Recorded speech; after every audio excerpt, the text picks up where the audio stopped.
This is Lewis Art for Boxing Social in association with Empire Fight Store and William Hill. I'm delighted to be joined for a big day, a big press conference. Lawrence Okolie, Chris Billham-Smith, delighted to be joined with Ben Shalom. You must be buzzing putting on shows like this. Yeah, it's what you plan for and it's what you hope for. But I didn't see this one coming. When we signed Chris and we signed Lawrence, even when we signed Lawrence, this wasn't in their plans. And the best things come and they're surprising. And it's the best fight. Chris wanted a world title.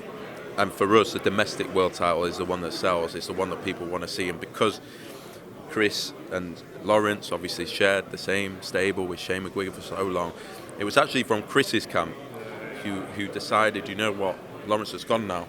We could take this fight. This is the fight we want, domestic world title. And for Lawrence to take it straight away is perfect for both guys. And the cruiserweight division with Riapro as well coming into his prime, these guys are ready, active, prime, and we're going to see some great fights. And this is a huge fight. And the fact that it's in Bournemouth at the stadium as well, I think it will give Chris so much confidence and so much backing and so much belief that he can beat Lawrence Okolie. Clearly, Shane McGuigan believes he can as well. And credit for both guys because they're giving us a great fight, an all-British world title fight at the stadium, and you just don't see that very often. Absolutely. Does it feel special? It's at the stadium. You know, this is what Chris, he's wanted this for his whole career, and you are the man that has delivered it for him. Yeah, I think when we sign fighters to longer term deals, all you can do as a promoter is be judged on what you do for the fighters that sign with you. And obviously I think Chris Billham-Smith can be as special a story as Tasha Jonas or Savannah Marshall, and for him, he never fought in Bournemouth. We delivered that. We then delivered it again. Some huge nights, one of our highlights of last year. But to do it at the stadium, domestic world title, to deliver that from nowhere, great. Obviously very proud of the team, but Chris has done all the work.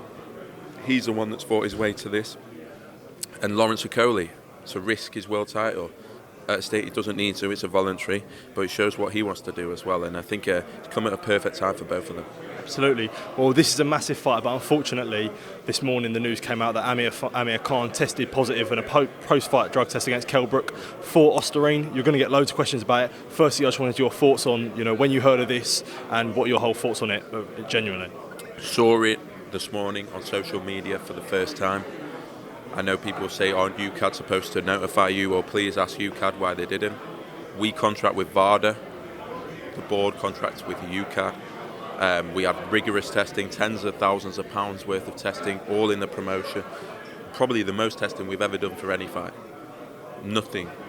And so to hear this over a year later is as surprising to us. You know our stance. We're zero tolerance. It doesn't matter the reason, it doesn't matter the amount, it doesn't matter the trace. We're zero tolerance. And I'm baffled to find out via social media. And that's all I can say. And I think the questions need to be asked to UCAD. Yeah. So when you said UCAD let the board know, sorry. I don't know if they let the board know, because when I spoke to Robert Smith this morning saying, did you know about this? He said, he only found out yesterday. So why is the board? But as I say, the board contract with UCAD, we contracted with VADA. They did absolutely both of them rigorous testing. This is something that I don't think the board even knew. But never mind us, we found out literally on social media. Because what I can't seem to understand is Amir Khan knew on the 6th of April 2022. What I don't understand is how was he known, but then nobody else was notified by that. I think it just goes back to the point that there's clearly problems in the sport with how it's governed, with what the process is. This isn't the board's fault necessarily. Who's the governing body of drug testing, of health and safety for boxing worldwide? So there's none of these, we've got this rule, they've got this rule, VADA, UCAD, WADA, this territory, that territory. That's the problem. And so this is just confusing. As the promoter of the event, it's strange to not be even told or notified or anything like that.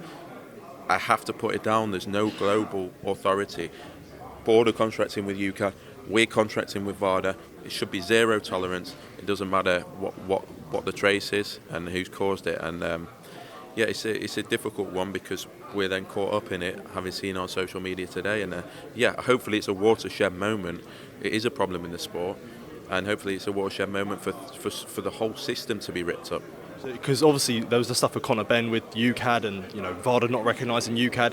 When it comes to UCAD, do you feel like there needs to be more responsibility on everyone, and just as a governing body and with the board as well, working with promoters where everyone needs to know about this as soon as possible? As with Ben, there was 2 positive tests, and then it came out, in October.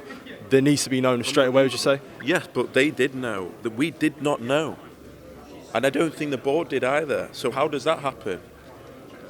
That's ridiculous. And so, for me, no one's above failing a test. It doesn't matter why, how, what, that's it. Strict liability. Let UCAD decide on the punishment, or whoever it is, let a governing body, world governing body, because clearly in this instance, we've only just found out. But from my perspective, anyone trying to get a way around this, there isn't a way around it. It's so dangerous. The sport can't be dealing with it. It's confusing and baffling and embarrassing for us to find out via social media, but that's the minor point. The point is, this can't go on.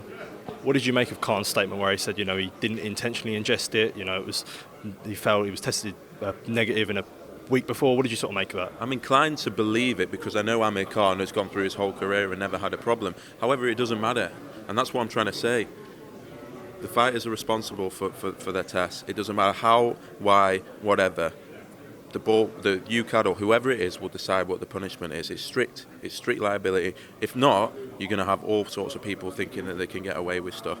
And so, I've only just found out. I can't really comment on the Amir situation, but as I say, it doesn't really matter in my opinion.